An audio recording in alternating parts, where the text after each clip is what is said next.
Salut, bienvenue pour un nouveau vlog. Vous l'avez vu logiquement dans le titre, c'est un vlog Week-end à 1000 et donc je l'ouvre. Nous sommes vendredi soir, il est un peu plus de 21h et non, vous ne rêvez pas, je suis en combinaison pilou-pilou. Enfin, vous la voyez pas en intégralité, mais je suis bien en combinaison pilou-pilou parce que, il a neigé cette semaine, il ne neige jamais, quasiment jamais. Et là, il a neigé et ça a tenu quelques heures, c'est un exploit.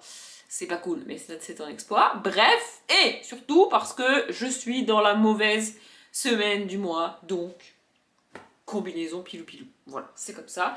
Bref, donc, en rentrant du boulot, j'ai fait 2-3 trucs en attendant patiemment 19h pour commencer le week-end à 1000, et puis j'ai mangé. Et puis ensuite, j'ai commencé le week-end à 1000. Du coup, là, j'ai entre guillemets déjà, mais c'est pas dingue, j'ai lu un peu plus de 160 pages là. Et je pense que je vais lire encore un graphique ce soir, mais je me suis dit que j'allais ouvrir le vlog maintenant parce que j'ai peur de pas avoir la force un peu plus tard.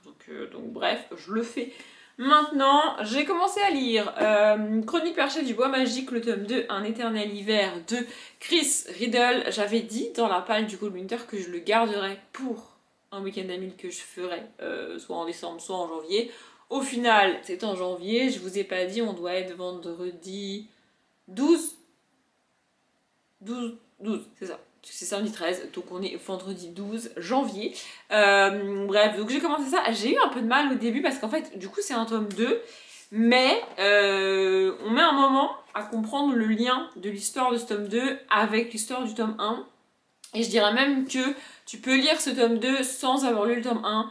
C'est pas gênant. Par contre, toujours pareil, si tu veux lire le tome 1, enfin, vous, bref, c'est mieux de commencer par le tome 1 parce que dans ce tome 2, en fait, ce qui est bien avec ce tome 2, si t'as pas lu le tome 1, c'est qu'on te recontextualise vachement le tome 1 de manière assez rapide et en surface quand même.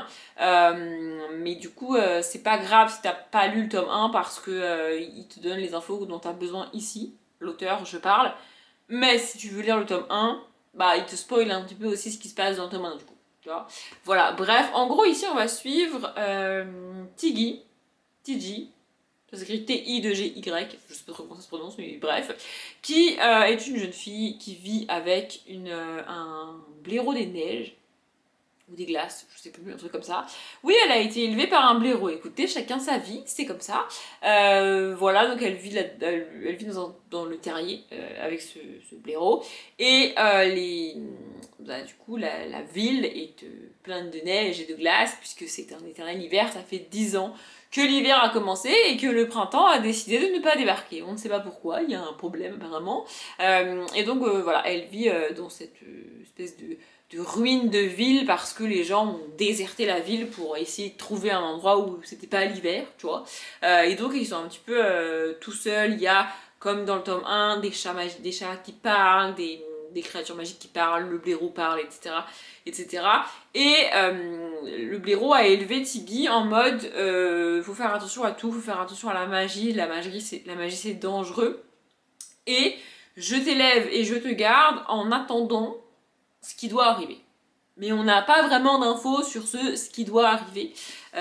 Voilà, jusqu'à ce que l'aventure de Tiggy commence. Et là, du coup, j'ai lu à peu près la moitié du bouquin. Je suis à la page 101. Voilà, je le finirai demain, clairement. C'est du week-end à 1000 aussi, hein, si je n'avance pas, je ne peux pas lire les 1000 pages. Bref, et du coup, là, une fois que l'aventure de Tiggy a réellement commencé, c'est quand même assez rapide. C'est juste qu'au début, comme c'est un tome 2, moi je m'attendais à avoir la suite logique de l'histoire parce que même pour les tomes 2 ou 3 ou 36, je ne lis pas les résumés. Donc voilà, donc je ne savais pas. Et donc en fait voilà, au début tu rencontres ce nouveau personnage alors que c'est un tome 2, tu sais pas qui elle est, tu sais pas d'où elle sort, tu sais pas trop combien de temps on est après le tome 1, tu sais pas où sont les personnages du tome 1, enfin bon, tu sais pas ce qui s'est passé ou en fait j'étais un peu en mode c'est qui celle-là, elle sort d'où, tu vois. Et là petit à petit l'histoire se met en place et un petit peu la quête que Tiggy va devoir faire se met en place aussi, et on comprend les liens avec le tome 1, et franchement c'est assez cool, c'est assez bien fait, vraiment c'est à la limite de la double lecture entre, j'aime pas dire ça, mais entre les adultes et les enfants. Je pense que la majorité des enfants, si tu leur lis les tomes, ou s'ils lisent les tomes pas très loin l'un de l'autre, se rappelleront du tome 1 et verront les rêves qui sont mis en place et les choses qui sont mises en place. Mais si un enfant de, je sais pas, 8-9 ans lit les tomes à 4 ans d'écart, il y a peu de chances qu'il voie les détails, tu vois, et même un adulte, tu me diras. Mais c'est assez bien fait, parce que si t'as pas lu le tome 1, c'est assez structuré et assez détaillé pour que tu comprennes un minimum l'histoire de ce tome 2. Et si t'as lu le tome 1, c'est pas trop détaillé parce que tu t'en rappelles. Tu vois, c'est juste assez pour, si tu l'as pas lu, tu comprends, et si tu l'as lu, ça te rappelle quasiment tout le tome 1. Vraiment, c'est assez bien fait, c'est assez cool. Donc voilà, bref, je le terminerai demain. Et pour arriver à 160 pages, et ben, j'ai lu un graphique ce soir. Et j'ai lu l'un de mes cadeaux de Noël, et donc qui est la collection Harry Potter au cinéma, le tome 8, l'Ordre du Phénix et les Forces du Mal. Voilà, j'en ai eu 3, je vous le dis dès maintenant, je vais lire les 3 sur ce week-end à 1000. Voilà, c'est prévu, j'ai non seulement fait ma palle, mais comme d'habitude, j'ai découpé cette palle sur les 3 jours. C'est-à-dire que là, j'ai prévu ce soir de lire un petit peu moins de 200 pages. J'ai encore un graphique à lire. Et après, je pense que je vais me regarder un film. Parce que j'ai pas regardé de film et j'en ai mis plein dans ma palle du Cold Winter. Mais je crois que j'en ai regardé 2 ou 3 films, c'est tout. Donc bref, voilà, du coup celui-là je l'ai eu neuf, c'est ma soeur qui me l'a offert à Noël. Et du coup je me posais la question parce que tous ceux que j'ai eu avant, donc tous les 7 premiers tomes, je les ai eu d'occasion. Et dans un des tomes, il y avait une illustration, c'est l'illustration qui est sur le côté de ma bibliothèque du coup, de la boutique des frères Weasley, donc des jumeaux Weasley, et je me demandais pourquoi elle était là, cette illustration, qu'est-ce qu'elle foutait là, c'était quoi ce délire. Et en fait, dans tous les tomes 9 que j'ai, donc dans les 3, il y a une illustration à la fin. Alors elle est, vous voyez, elle est scotchée juste en haut là, mais tu peux l'enlever. Moi je vais les laisser dedans, parce que je sais pas quoi en faire en fait, et j'ai peur de les abîmer si je les sors. Voilà, du coup là on a cette illustration. Honnêtement, elle ressort vachement bien à la caméra. En vrai, elle est plutôt sombre. Et je sais pas trop ce que c'est censé représenter. Enfin, c'est des gens qui volent sur des balais, ok, mais je sais pas trop quel événement c'est. Bref, il y en a une dans chaque graphique, enfin dans chacun des 3 tomes que j'ai eu à Noël. Si j'y pense, je vous montrerai les autres. Peut-être que j'oublierai. Voilà. Bref, du coup celui-ci c'est l'Ordre du Phénix et les Forces du Mal. Alors, j'ai pas trouvé ça ouf. Globalement, on a quasiment aucune information sur l'Ordre du Phénix. C'est un espèce d'enchaînement de mini-résumé de ce qui se passe dans le tome 5 et dans le film 5 surtout, puisque là, du coup, c'est la collection Harry Potter au cinéma. Et sur quelques événements qui se passent avant et après.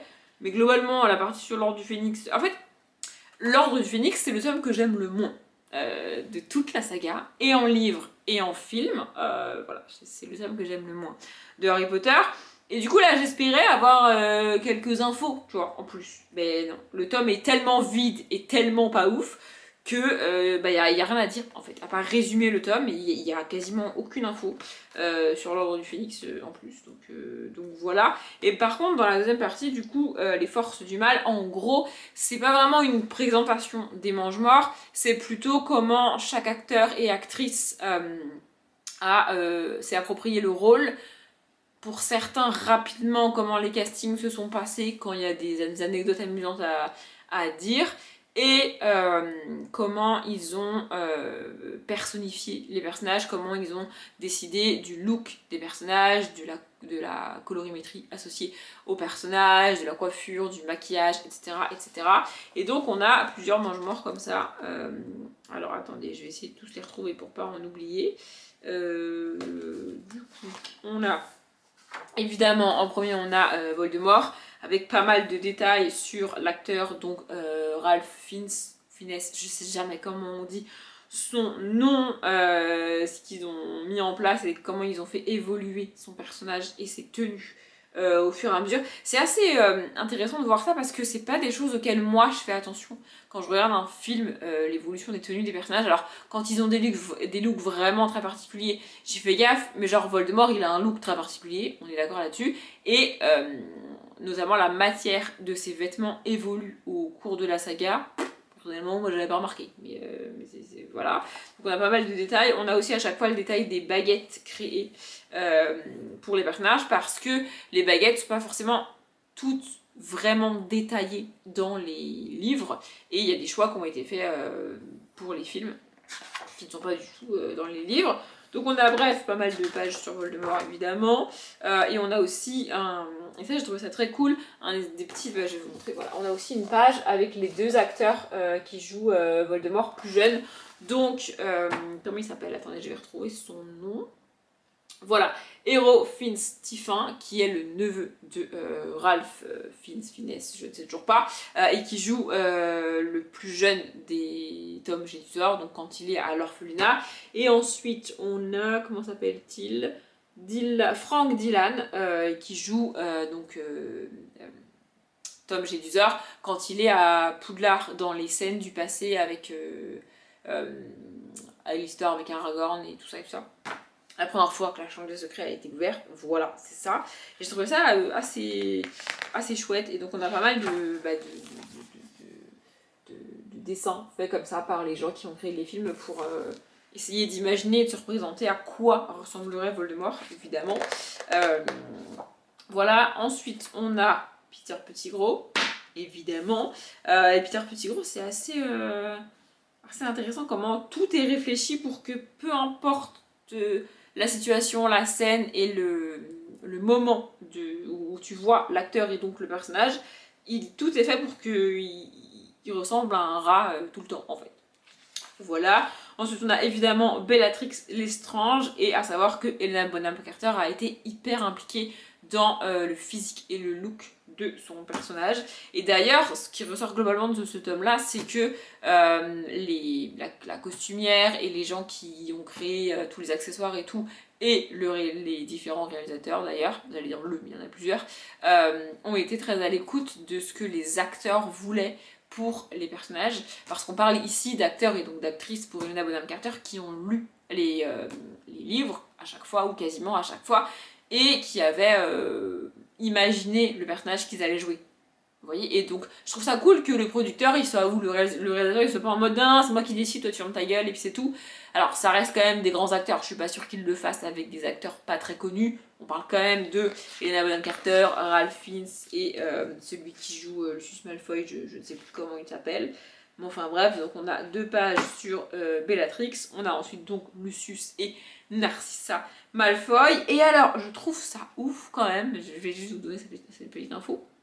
Il se trouve que à la base, il était prévu que Lucius Malfoy soit brun et que donc l'acteur garde ses cheveux naturels pour jouer Lucius Malfoy, ce qui est c'est what?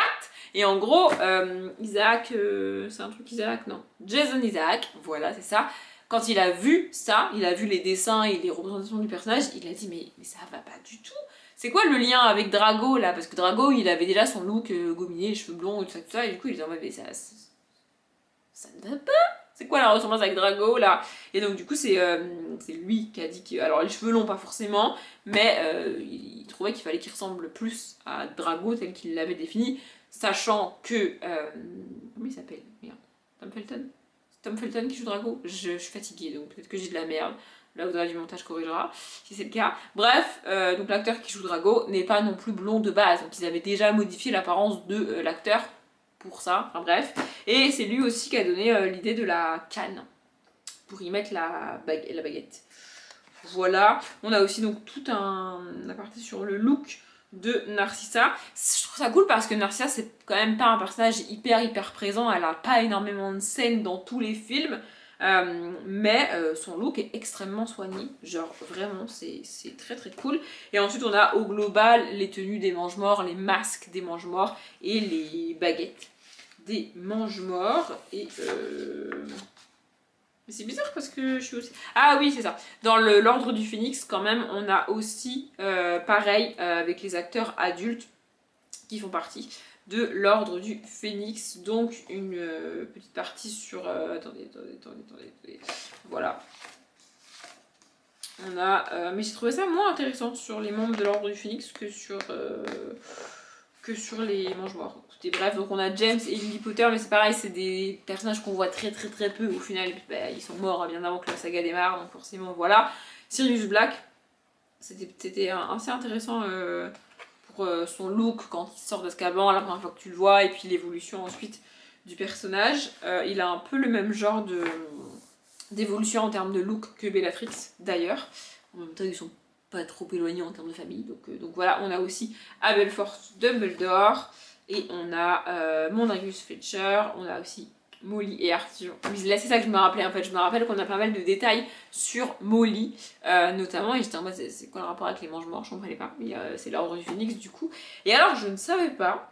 Mais il me semble qu'elle le dit dans le Poudlard 20 ans plus tard là, ou les 20 ans, je sais pas quoi là, vous voyez ce film, enfin cette espèce de documentaire qu'ils ont fait, l'actrice porte un rembourrage pour avoir un petit peu le look de la maman, vous voyez, de la maman assez enrobée, parce qu'en fait, ce côté enrobé, alors c'est parfois peut être très péjoratif, mais ça a aussi un côté hyper affectueux, hyper mignon, je sais pas comment expliquer, hyper maman en fait, enfin, bref, voilà, donc elle porte un rembourrage.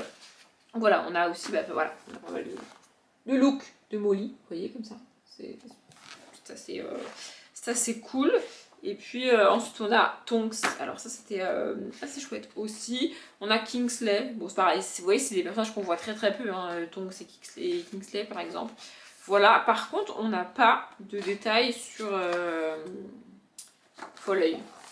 Il est là et on le cite plusieurs fois, mais lui on n'a pas de détails sur lui. Et on a aussi tout un passage sur la fameuse scène avec les 7 Harry, comment ils les ont tournés et tout. Et c'est vrai, je me suis fait la réflexion, quand tu regardes la scène, tu sais que c'est Daniel Radcliffe qui joue tous les personnages un par un, parce que c'est lui qui apparaît cette fois, c'est lui qui le fait, tu vois. Mais pourtant, t'as pas 7 Harry.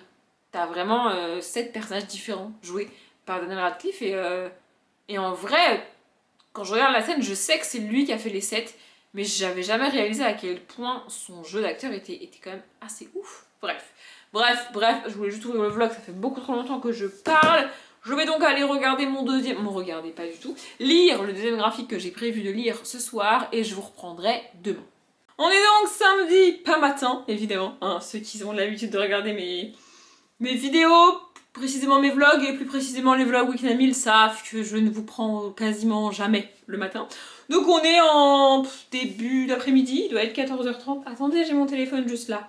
14h30. Ah mince, il n'y a plus beaucoup de batterie. Bon, j'espère que ça suffira. Je viens de faire l'effort de tenter d'essayer de me coiffer pour vous. J'espère que vous apprécierez l'effort. Et si vous n'appréciez pas l'effort à sa juste valeur, eh bien tant pis. Hein, voilà.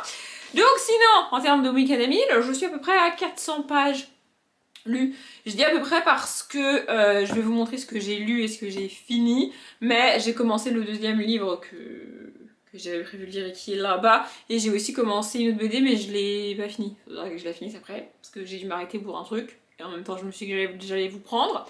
Bref, donc j'ai pas compté les quelques pages du livre que j'ai lu, j'ai dû lire une trentaine de pages du livre, et puis je sais pas, peut-être une dizaine de la BD, donc ouais, je dois être à peu près à 400 pages, un truc comme ça, ce qui est pas si mal. Bref, sinon hier, comme je vous l'ai dit, j'ai lu un autre graphique avant de regarder un film, et donc j'ai lu le grand atlas Disney que m'a offert ma pote dans le calendrier de l'Avent, en enfreignant allègrement la règle de ne pas m'acheter de livres dans le calendrier de l'Avent.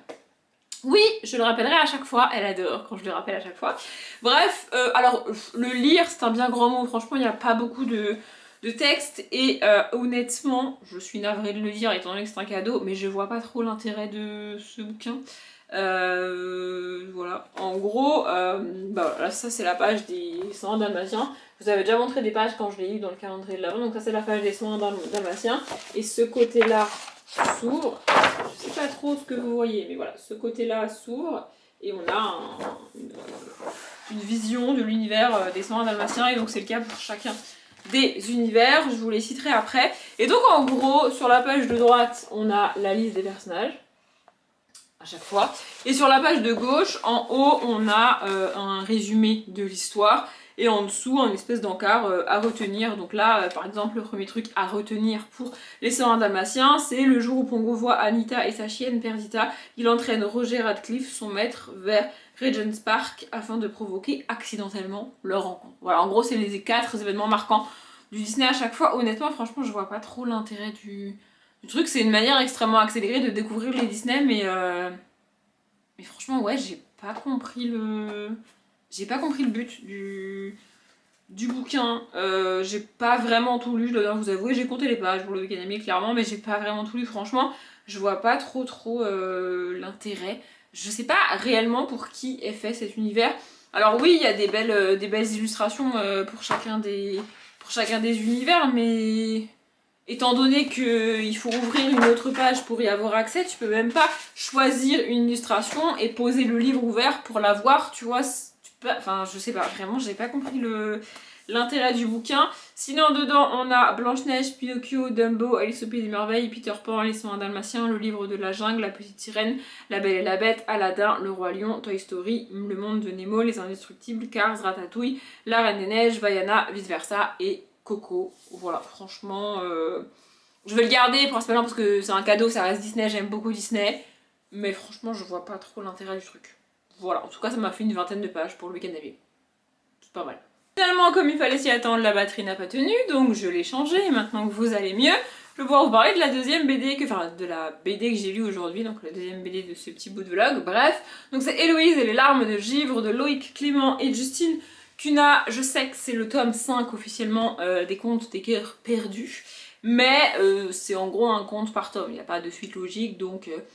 Mon petit côté extrêmement chiant aurait voulu lire les 4 premiers tomes avant, mais mon côté qui a dit c'est à lire en hiver, il faut le lire maintenant, a gagné. Donc c'est pour ça que je l'ai lu, et c'est aussi pour ça que je l'avais mis dans la pile du Cold Winter d'ailleurs, quand j'ai mis un graphique par catégorie. Je l'ai aussi et surtout mis parce que de mémoire il est dans la catégorie où il fallait un mot hivernal et j'avais pas d'autres BD avec un mot hivernal. Je crois que c'est un délire comme ça.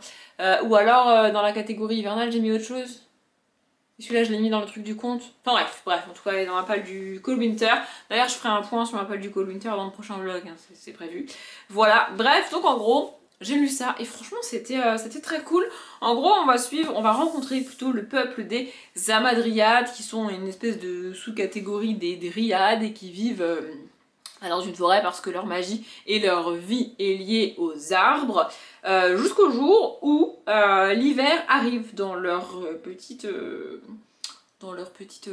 ville forêt, tu vois, ils sont pas du tout habitués à l'hiver, et donc ils doivent trouver une solution pour arrêter cet hiver, enfin comprendre d'où il vient, qu'est-ce qui se passe, et faire en sorte que l'hiver s'arrête, sinon tous les arbres vont mourir, et si les arbres meurent, toutes les Hamadryades vont mourir, et donc du coup ils veulent pas mourir, tu vois. Voilà, et donc on va suivre principalement Héloïse qui va être en charge de comprendre c'est quoi ce délire, c'est quoi ce bazar. La BD est vraiment très belle, on a des planches comme ça que j'adore, je le dis et je le répète à chaque fois. Moi j'aime pas les BD où toutes les planches sont les mêmes et sont divisées en petites cases, toutes pareilles. Vraiment j'aime bien. Alors là vous voyez c'est des cases mais c'est pas que des petits carrés tous de la même dimension. Ça change et ça j'adore. Les BD où c'est vraiment que des petits carrés qui suivent comme ça avec je sais pas 9 ou 12 carrés par page. Je trouve ça trop monotone et du coup ça permet pas non plus de faire des dessins de ouf, alors que plus les cases sont grandes en général, plus les dessins sont grands. Alors après plus les dessins sont beaux ou pas, ça dépend de nos goûts à chacun, tu vois, mais ça laisse plus de place au dessin en fait, et je trouve que c'est ce qui est important dans une BD, tu vois, c'est d'avoir une place à part égale entre le dessinateur et le scénariste. Alors je dis pas que dans des petites cases le travail du dessinateur est nul. C'est juste que moi j'apprécie plus le travail du dessinateur ou de la dessinatrice d'ailleurs, pardon, quand il y a des grandes cases. Voilà, bref, pour l'histoire franchement j'ai adoré, les couleurs sont très douces, très mignonnes, et donc là ce que je vous ai montré, c'est une planche du début, donc très verdoyante et tout, dans la forêt machin, et puis ensuite l'hiver arrive, et donc on a des planches avec de la neige, avec du froid, et tu vois le vent et tout, les flocons qui tombent, c'est assez cool, vraiment j'ai trouvé ça... très chouette. Je sais pas si c'est disponible à la bibliothèque cette saga là, mais j'essaierai de voir si c'est le cas et de prendre les premiers tomes ou les tomes suivants. Je sais pas si celui-là c'est le dernier pour l'instant, si c'est le dernier tout court, si... J'en sais rien. Honnêtement, ça peut être tout et n'importe quoi. 2023. J'allais dire ça peut être tout et n'importe quoi parce que celui-ci est en rapport avec l'hiver et je l'ai dans le calendrier de l'avant, Once Upon a Book, donc... Je pense que quoi qu'il arrive, ils auraient pas mis un tome en rapport avec l'été, même s'il venait juste de sortir, tu vois. Enfin bref, franchement j'ai trouvé ça très chouette. Comme d'habitude, je reviendrai sur tous les graphiques et tous les livres que je lis en update, respectivement graphique ou lecture. peut-être dans un petit peu de temps pour vous parce que je suis un peu à la ramasse en termes d'update, bref. Et du coup ce matin j'ai terminé Chroniques perchées du bois magique, le tome 2, Un éternel hiver de Chris Riddle. Donc j'adore Chris Riddle. Vraiment, c'était une histoire vraiment très chouette, vraiment très très cool. Je suis un peu deg parce que je suis quasiment persuadée que c'est le dernier tome, tu vois. Ouais, c'est ça, édition Milan 2021 et on n'a pas de nouvelles d'un tome 3, donc il n'y aura pas de tome 3. Je suis deg, franchement, j'adore tous les livres de Chris Riddle. J'aime l'objet livre à chaque fois. Et j'aime les illustrations, l'histoire, la narration. J'adore, vraiment, j'adore. Je les trouve très très beaux. Tous les livres de Chris Riddle. C'est aux éditions Milan, c'est ça. Et franchement, j'adore. Vraiment, j'adore Chris Riddle. Pour la jeunesse, c'est absolument génial. Et moi, je m'éclate à lire des livres jeunesse. Et je trouve qu'un vrai bon livre jeunesse peut être lu par un adulte sans que l'adulte s'ennuie. Et que même si, en tant qu'adulte, tu devines la fin, tu devines la suite, tu devines les révélations de ouf qu'il va y avoir, c'est pas grave. Parce que si le livre est vraiment bien écrit, l'univers est vraiment cool, les personnages sont vraiment cool, les messages sont vraiment cool. Et donc, en fait, deviner la suite ou la fin de l'histoire, oui, c'est pas très cool quoi qu'il arrive, tu vois, mais ça gâche pas complètement ta lecture, tu vois. Tu vas quand même apprécier le bouquin, et même si t'avais deviné la fin, tu trouves ça quand même cool, parce que c'est bien écrit, parce que c'est vraiment cool, et Chris Riddle est un excellent auteur de jeunesse. Vraiment, vraiment, j'adore Chris Riddle. Voilà, je suis un peu deg parce que du coup, j'ai plus de livres de lui dans ma palle. Je suis un petit peu démunie, j'ai plus de livres de l'auteur dans ma palle. Va falloir que j'en trouve d'autres. Alors peut-être pas dans ces éditions-là, je pense pas que toutes ces sagas sont éditées en hardback jeunesse magnifique comme ça. C'est pas grave. Tout ce que je veux, c'est lire de Chris Riddle. J'espère vraiment qu'il a écrit autre chose, parce que la comparaison est peut-être un peu forte, mais pour moi, il est le Roald Dahl de sa génération. Ouais, j'ose, voilà. Non mais à un moment donné, voilà, j'adore Chris Riddle, vraiment, et tout comme Roald Dahl, en fait, je le compare à Roald Dahl parce que j'aurais vraiment adoré lire Chris Riddle quand j'avais, je sais pas, 8-9 ans, tu vois. Et à cet âge-là, moi je lisais du Roald Dahl. Alors Roald Dahl, c'était pas ma génération non plus, tu vois. C'est-à-dire que les livres de Roald Dahl sont sortis que j'étais même pas née, tu vois, on est ok là-dessus.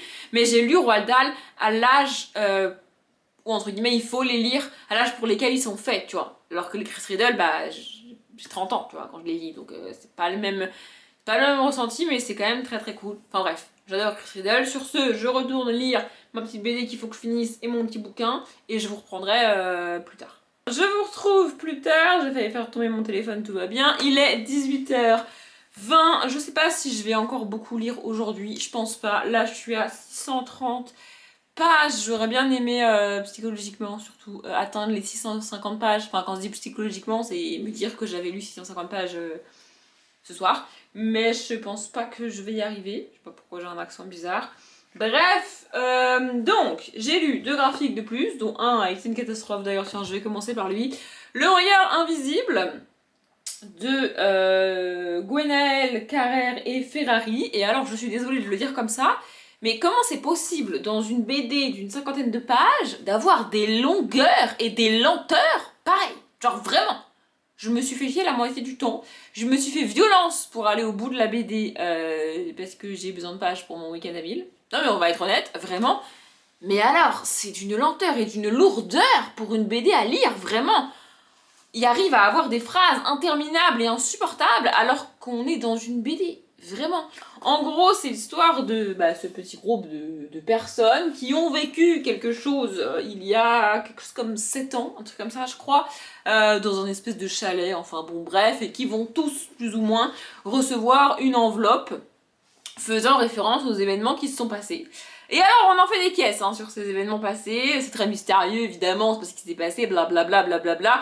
C'est un processus scénaristique très souvent utilisé dans les livres et dans les BD, je suppose, que je ne supporte pas. Vraiment, ce côté de ah là là, c'est mystérieux, ah là là, vous voulez savoir mais vous saurez pas, ah là là, moi je sais mais je vous le dirai pas, ah là là, mais ça me gonfle. Vraiment, c'est un truc qui me tape sur le système. J'ai juste envie de dire à l'auteur, à l'autrice, ou en l'occurrence aux gens qui ont fait la BD ici, fermez vos gueules.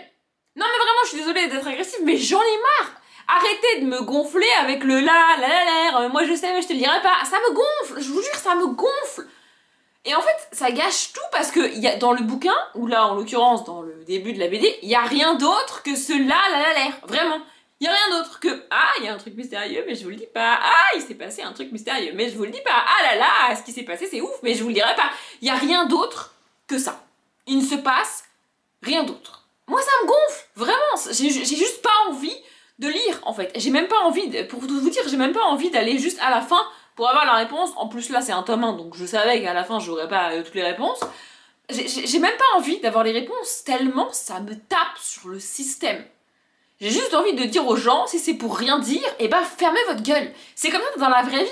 Dans la vraie vie, si tu viens me voir et que tu me dis, oh là là, tu sais pas ce qui s'est passé, oh, faut trop que je te raconte, mais vraiment, tu sais pas ce qui s'est passé, mais vraiment, mais attends, je vais te raconter, pas maintenant, parce que là je peux pas, j'ai envie de te dire, ta gueule, dégage, et quand tu reviendras dans une semaine, je sais pas combien de temps, pour me dire ce que tu voulais me dire, je te dirai, je m'en fous, je veux pas savoir, fous-moi la paix, dégage.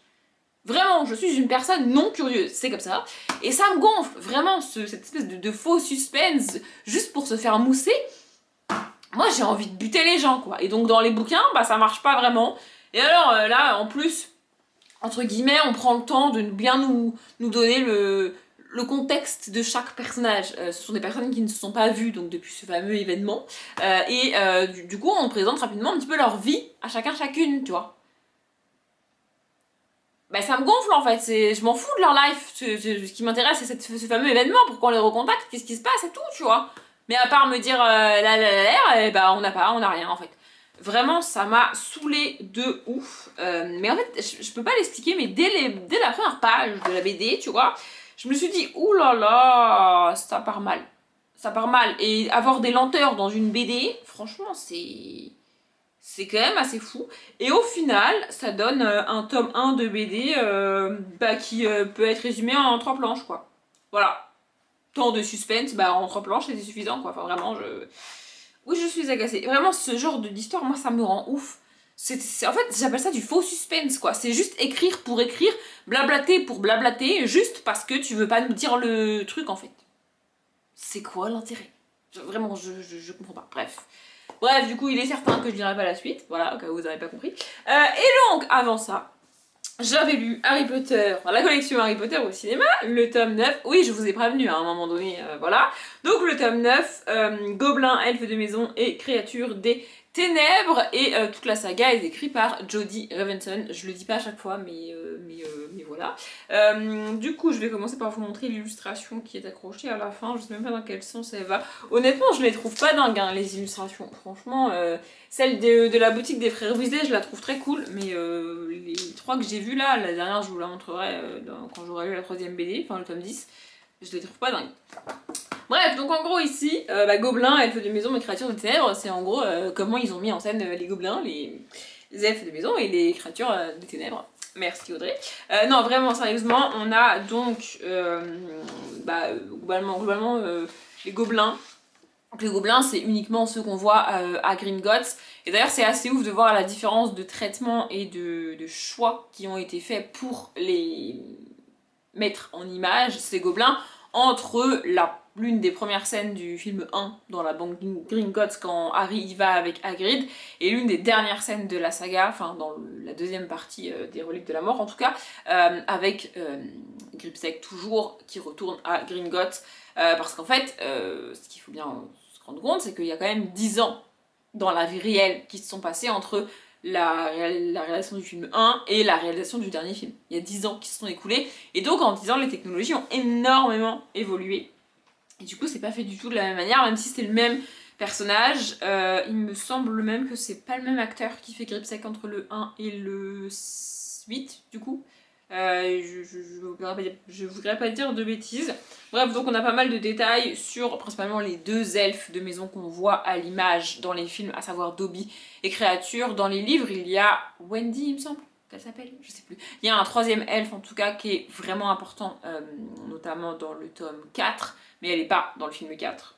C'est l'elfe du ministre de la magie, un truc comme ça, avec la Coupe du Monde. Je crois que c'est Wendy, ou je sais plus. Bref, mais elle est pas dans les films en tout cas, donc du coup ils n'ont pas eu à la mettre en image. Donc dans cette BD là particulièrement, il y a moins de texte et beaucoup plus d'images, de dessins et de préparatifs sur toutes ces créatures là. Voilà, par exemple là c'est une des pages où il y a le plus de texte. Genre vraiment, il y a des pages entières où il y a quasi pas de texte. Vraiment, genre là, il n'y a pas de texte. Vous voyez, il y a juste ça, c'est tout. Voilà, c'est assez cool de voir ça en image. Donc comment ils ont fait Dobby, comment ils ont fait Créature, et comment ils ont fait de manière générale les gobelins, et plus précisément Gripsec qui est le seul gobelin à avoir des scènes parlées.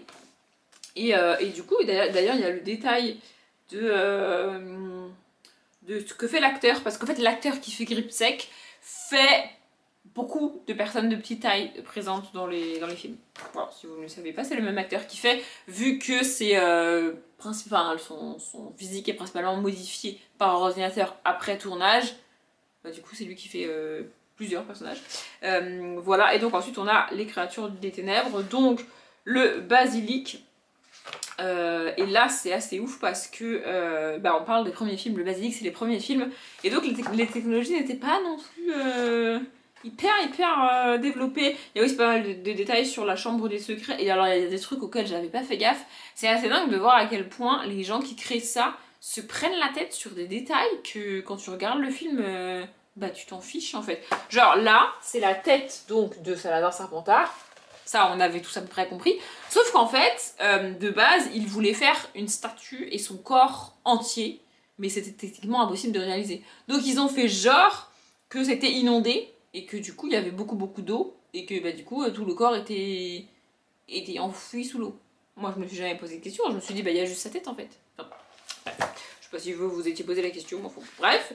Voilà, ensuite on a donc évidemment les détraqueurs, et donc pareil on voit l'évolution au cours de la saga, parce que non seulement il y a 10 ans qui se sont écoulés et donc il y a beaucoup de choses qui ont évolué, et des choses qui étaient techniquement impossibles pour les films 1 et 2 par exemple, qui sont devenues possibles, voire carrément la norme pour les films 7 et 8 par exemple, mais aussi il y a les changements d'équipe, parce que c'est pas les mêmes réalisateurs, c'est pas les mêmes directeurs artistiques, directeurs de la photographie, ou les mêmes personnes qui font les vêtements et qui font les décos et tout, c'est pas les mêmes. Donc en fait ils ont...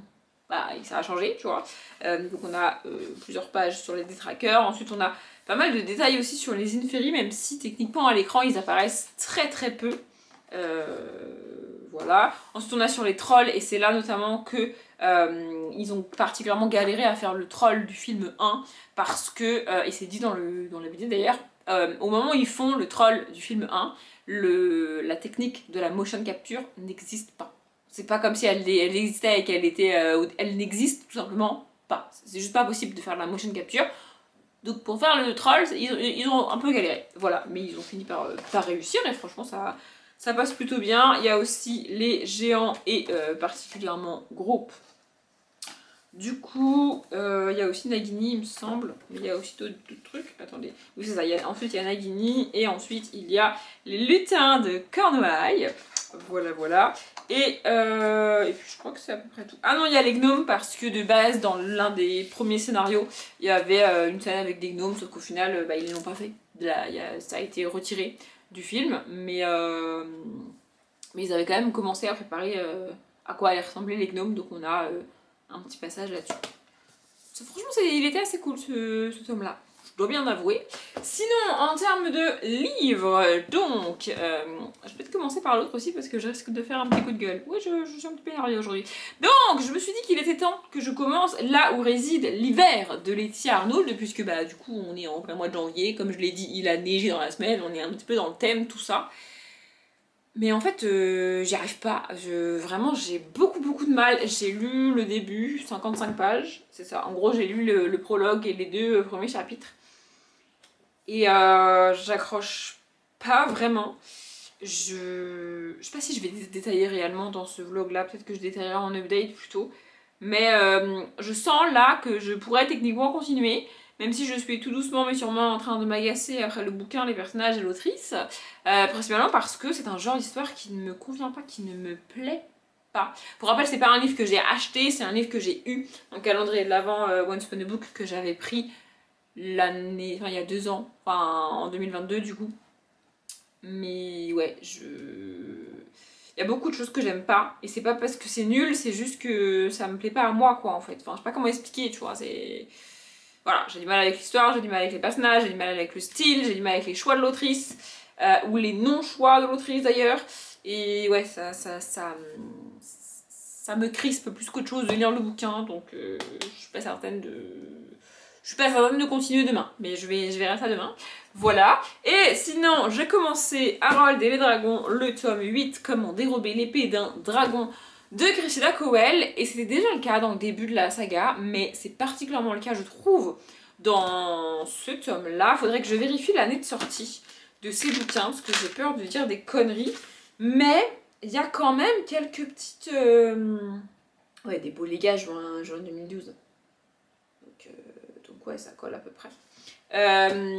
En fait, il y a quelques petites choses qui me font penser à Harry Potter et à l'univers créé par J.K. Rowling. Du coup, vraiment, je sais pas, enfin, il y a un dragon par exemple qui s'appelle un fourche-langue.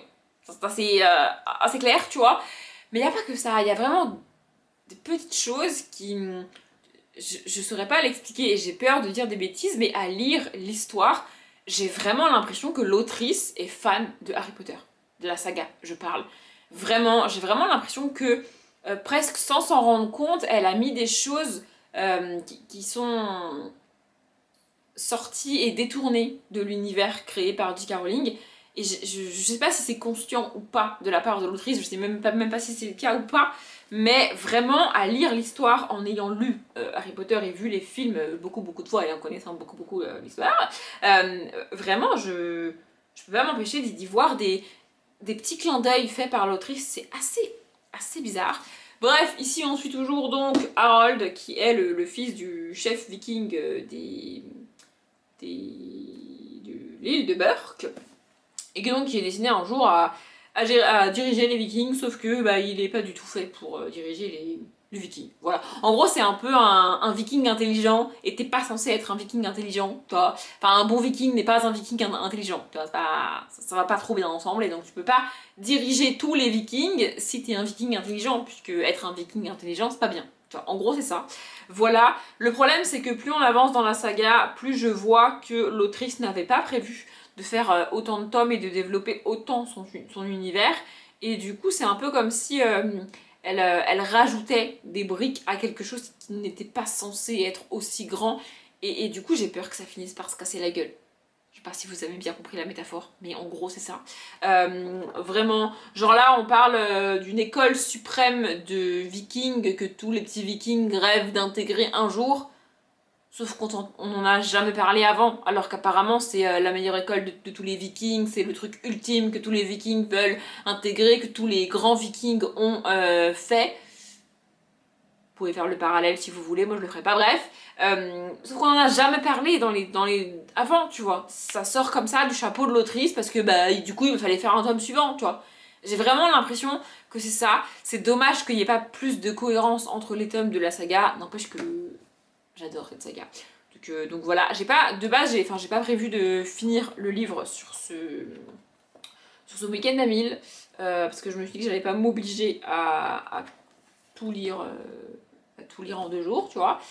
Mais je pense que je lirai un peu plus de ça que je ne l'avais prévu, parce que je vais lire un peu moins de ça que je ne l'avais prévu. Sûrement, très sûrement même. Voilà. Du coup voilà, et il me reste 2 graphiques que je lirai demain, mais là du coup il va être presque 19h. Il faut que je mange dans pas très longtemps. Oui, j'ai toujours des horaires très particuliers pour manger, enfin très précis pour manger.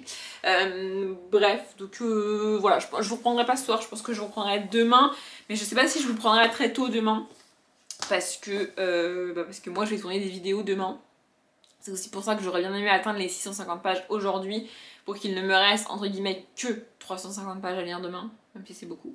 Mais ouais, vu que demain je vais tourner des vidéos, ça va me prendre du temps, vu que maintenant je travaille du lundi au vendredi toutes les semaines, je ne peux pas avoir un jour de libre dans la semaine, comme je le faisais avant quand je travaillais le samedi, tu vois. Donc il faut absolument que je tourne des vidéos le week-end, et donc bah, du coup ce sera demain. Voilà, bref, je vous reprendrai demain. On est dimanche donc, et il est déjà plutôt tard, il est quand même 16h.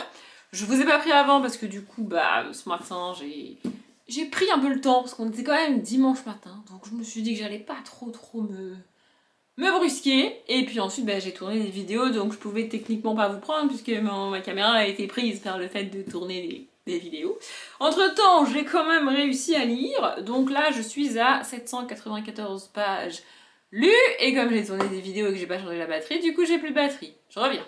Voilà, avec une batterie chargée, ça sera plus simple, donc je disais 794 pages lues, donc il me reste en gros 200 pages à lire, il est que 16 heures, donc techniquement, vu que ça va jusqu'à minuit, le week-end d'Amil, j'ai le temps et ça devrait le faire, mais j'aime bien terminer mes week-ends d'Amil entre 19h et 20h pour avoir ma soirée pour faire autre chose que lire avant de retourner au boulot. C'est comme ça, j'aime bien. Ça devrait pouvoir le faire aussi. Ce matin, j'ai principalement avancé dans Harold et les dragons, donc le tome 8 toujours, de Cressida Cowell toujours. En gros, j'ai atteint la page que j'avais prévu d'atteindre sur ce week-end d'Amil, et les pages qui me manquent, qui restaient, j'avais prévu de les lire avec le Laetitia Arnold, qui est juste là d'ailleurs, mais je vais continuer ça plus tôt, parce que j'ai pas du tout envie d'avancer dans le Laetitia Arnold pour l'instant. Je sais pas si je le reprendrai dans la semaine d'ailleurs, mais bref, en tout cas, je vais avancer là-dedans. Et du coup, j'ai regardé hier pour atteindre les 1000 pages, en plus de la 3ème BD Harry Potter que j'ai lu qui est là et dont je vais vous parler après, et l'autre BD que j'ai prévu de lire et qui est là-bas. Il faut que j'atteigne la page 346 de Harold et les dragons pour atteindre les 1000 pages, sachant qu'il en fait qu'un tout petit peu plus, il en fait 370. Alors c'est quand même 30 pages de plus, mais c'est écrit gros, c'est illustré, c'est de la jeunesse, etc. Donc peut-être que je me challengerai de finir ce bouquin-là, ce qui fait que pour la première fois, j'aurais lu bien plus que 1000 pages. J'ai tendance à m'arrêter à 1000, 1001, 1004 pages, tu vois, je fais pas beaucoup plus d'efforts. Mais là, je me dis que si je pouvais terminer le bouquin, ce serait quand même peut-être pas mal. Donc voilà, et c'est vraiment bien de le lire maintenant parce que dans ce tome-là, on a le Nouvel An qui est cité, genre vraiment. Alors il n'y a pas de grande fête du Nouvel An, le 31 décembre au soir et tout, ils font pas de grands trucs, mais c'est quand même le Nouvel An, donc c'est pas trop mal de le lire à cette période-là, je trouve, et j'aime bien ce tome-là, je le trouve mieux que le précédent, donc c'est assez chouette. Vraiment. Et donc, comme je vous disais, j'ai lu la collection Harry Potter au cinéma, le tome 10, Village et maison de sorciers de Jodie Revenson, toujours, et j'ai bien aimé ce tome-là. En fait, j'aime principalement les tomes dans lesquels on parle des décors et des mises en scène et de tout le soin qu'ils ont apporté à chacun des décors de la saga, qu'ils apparaissent quelques secondes, quelques minutes ou bien plus de fois que ça à l'écran, comme par exemple la grande salle de Poudlard, elle apparaît beaucoup de fois à l'écran, alors que à l'inverse, c'est le cas, c'est cité ici, la maison des Lovegood, on la voit très peu en fait, donc voilà, mais ils apportent quand même énormément de soin à tous ces décors, et j'ai trouvé ça vraiment chouette. Donc on a une partie sur les villages des sorciers, comme c'est écrit dans le titre, donc principalement Préolard, qui est en fait le décor de Préolard, en fait c'est le décor du chemin de traverse réaménagé, si vous voulez. On a aussi la gare de Préolard, la caverne hurlante évidemment, la tête de sanglier. La tête de sanglier par exemple c'est un décor qu'on voit très peu, c'est une scène dans le film 5 il me semble, c'est ça, Harry Potter et l'Ordre du Phénix. On la voit très peu, et pourtant ils y ont passé quand même des semaines, et ils ont créé la tête de sanglier à la main, et ils ont collé chaque poil présent sur la tête de sanglier à la main. Pour un truc qui apparaît quelques secondes à l'écran. Enfin, moi je trouve ça ouf à chaque fois. Bref, on a donc aussi évidemment les 3 balais, Onéduc, évidemment. Donc ça c'est pour tout ce qui est Préolard. Et ensuite on a Godric's Hollow. Et d'ailleurs, je me suis fait la réflexion en lisant ce livre-là, pour les personnes qui veulent aller voir les endroits, alors soit les endroits où ont été tournées certaines scènes de Harry Potter, de toute la saga, soit les endroits qui ont inspiré certains décors, ils sont quasiment tous cités ici. Genre pour Godric's Hollow, ils ont le village de Godric's Hollow n'existe pas dans la réalité bien évidemment, et le cimetière ils l'ont créé pour le film, donc tu peux pas aller te balader dans le cimetière où ils ont tourné, puisque c'est un décor, il n'existe pas, tu vois. Mais tu peux aller dans le village qui ont inspiré les créateurs des décors pour créer le décor. Donc vraiment, si tu veux te faire un pèlerinage Harry Potter, il y a vraiment beaucoup de lieux cités là-dedans. Donc bref, Godric's Hollow, c'est principalement les 2 villages sorciers. Et ensuite, en maison de sorcier, on a évidemment le Square Grimaud, c'est vrai, c'est un de mes... J'adore, j'en bafouille. C'est un de mes décors préférés, en tout cas de la manière dont ils l'ont fait, dont ils l'ont pensé. C'est vraiment absolument ouf. Et le Square Grimaud, c'est un des décors aussi pas mal détaillés dans les livres, dans mon souvenir en tout cas. Il y a évidemment tout un passage sur la fameuse tapisserie des Blacks qu'ils ont réellement créé. Parce qu'en fait, pour ce genre de truc, tu sais, tu pourrais te dire bah c'est juste du numérique et en fait les acteurs étaient face à un écran vert. Pas du tout, ils ont vraiment tissé ce truc là, genre vraiment. C'est des ouf, non mais vraiment c'est des ouf. Il y a aussi la chaumière au coquillage, la maison des Lovegood du coup comme j'en parlais, elle est vraiment hyper belle, enfin genre vraiment elle est ouf cette maison, je l'adore. Bref. Ensuite, est-ce qu'on a autre chose avant? Ah oui, on a Bulby Babberton, je sais pas si ça vous dit un truc, mais Bulby Babberton, en fait, c'est la maison dans laquelle se cache Horace Slughorn. C'est pareil, c'est un décor qu'on voit très peu et c'est un décor qui a demandé énormément de prouesse technique parce que bah, du coup tout est saccagé et tout est par magie remis en ordre. Et le par magie, bah, c'est des techniques par ordinateur quoi. Enfin vraiment, toute la réflexion qu'il y a autour, c'est ouf. Il y a aussi l'orphelinat Wool, donc dans lequel a grandi Tom Jedusor. Et voilà. J'arrive pas à tourner les pages, je galère. Non mais voilà, ça je galère. On a aussi le cimetière de Little Angleton, qui est le cimetière de la fin du film 4. Donc ce sont des scènes principalement tournées en intérieur dans des décors, mais alors sur fond vert en partie je pense quand même. Mais ils ont réellement créé, genre la statue là, genre ça là, elle existe réellement, tu vois. Ils l'ont réellement construite, genre vraiment, elle existe dans la réalité, tu vois. Ah oui, je retousse, c'est nouveau depuis hier, écoutez, voilà. Donc ça, et donc ils l'ont principalement tourné en intérieur cette scène, je voulais dire, parce que bah, y a pas mal de brume dans cette scène, et il dit... Stuart Craig, je crois qu'il s'appelle comme ça là, le gars qui gère tout ça, il dit bah la brume c'est facile à faire mais le problème c'est qu'en extérieur bah elle se barre quoi, tu vois, c'est chiant. Non mais c'est con tu vois, mais c'est la vie, enfin c'est la vérité. Ensuite on a le manoir des Malfoy, vraiment j'ai adoré tous ces détails là. On a aussi l'impasse du tisseur, donc l'impasse du tisseur c'est là où vit Rogue. C'est pareil, c'est une maison qu'on voit très très peu et dans laquelle il y a énormément de détails. En vrai. Et évidemment, on a ensuite le terrier. Le terrier, c'est un décor qu'on voit quand même plusieurs fois et qui évolue pas mal au cours de la saga. Alors, la structure en elle-même n'a pas tant bougé, mais comme le terrier brûle à un moment donné et ensuite plus ou moins reconstruit et réaménagé, tu te rends pas forcément compte quand tu regardes les films, mais à partir du moment où le terrier a brûlé, à l'intérieur, il est vraiment différent. Les meubles sont pas les mêmes, les choses sont pas les mêmes. Il y a des trucs qui ont survécu à l'incendie, mais globalement ils ont dû tout remeubler quoi, tu vois. Enfin, c'est énorme de remeubler le terrier, tu vois. Enfin bref, voilà. Et l'illustration de fin, je la trouve vraiment très cool. Contrairement aux deux autres que je vous ai montré, parce que du coup, bah, c'est le terrier. Je la trouve magnifique cette illustration. Elle est trop belle. Voilà, donc voilà, j'ai lu ça un peu ce matin, enfin je l'ai coupé en deux, j'ai pas eu le temps de le finir ce matin parce qu'ensuite il a fallu bah, que je prenne ma douche, que je me lave les cheveux, tout ça. J'ai aussi pris l'habitude depuis quelques semaines maintenant de faire un masque toutes les semaines, tous les week-ends quand je me lave les cheveux, donc ça prend du temps, tout ça. Et puis ensuite bah, j'ai tourné les vidéos comme je disais, et là je vais du coup retourner sur mon petit canapé pour avancer là-dedans, et il me reste un graphique à lire. Je sais pas si je vous reprendrai avant d'avoir atteint les 1000 pages, ou si la prochaine fois que je vous reprendrai, ce sera pour vous dire que j'ai fini le week-end à 1000. Voilà, là il est 16h, mon but c'est qu'à 20h j'ai atteint les 1000 pages parce que je veux à nouveau regarder un autre film ce soir, histoire d'avancer dans ma palle du Cold Winter.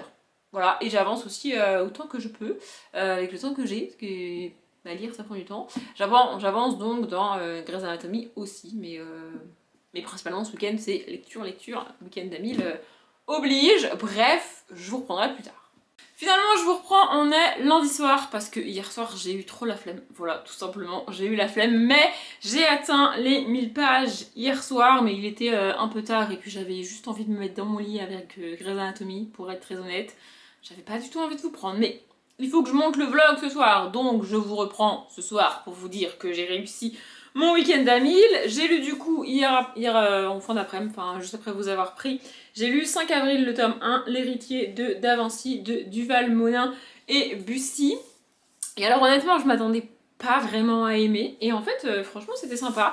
Alors c'est un poil trop religieux slash guéguerre pour moi, mais franchement, ça va. En fait, c'est l'histoire d'un jeune homme, plus ou moins l'héritier de De Vinci, comme le dit le titre, destiné à un grand destin, justement. En gros, c'est un peu un orphelin, il a été abandonné à la naissance et du coup, il sait pas d'où il vient, il sait pas qui sont ses parents, il sait pas pourquoi il a été abandonné. Et un beau jour, pif paf pouf, ça lui tombe dessus, on lui dit voilà, t'es le fils de machin et de bidule, et du coup, bah, tu dois faire ci et ça parce que t'es leur fils. Voilà, mon résumé est tout pourri, mais je vais pas rentrer dans les détails ici, je vous en reparlerai en update graphique. Je sais juste pas si le tome 2 est sorti. Et si je vais acheter ou emprunter le tome 2 et le lire avant de vous en parler ou pas. Donc je sais pas si je vous parlerai réellement de ce tome 1 dans pas longtemps en update graphique ou si ce sera un petit peu plus tard, peut-être en février, peut-être en mars, je sais pas. Mais en fait, il faut que je décide si je lis le tome 2 ou pas avant de vous en parler en update. Si je lis pas le tome 2, ça sera dans pas très très longtemps. Si je décide de lire le tome 2, bah, ça risque de prendre un peu plus longtemps. Mais quoi qu'il arrive, je vous en reparlerai un peu mieux et un peu plus en détail en update graphique donc.